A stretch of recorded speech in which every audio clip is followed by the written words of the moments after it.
var Niklas Bentner på straffespark.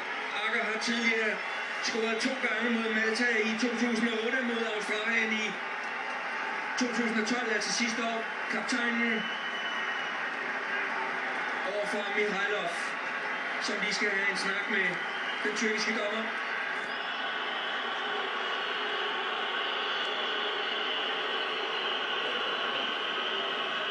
Ja.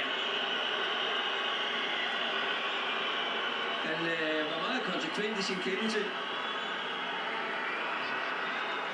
Og det kan også være selve episoden, men jeg tror, de brokker sig, eller det gør de brokker sig over, at der ikke blev dømt noget. Da han tager trækket, Cornelius. Pyt, siger vi indtil videre, Daniel Akker. Sådan. Balance på tavlen, og forhåbentlig også både at spille med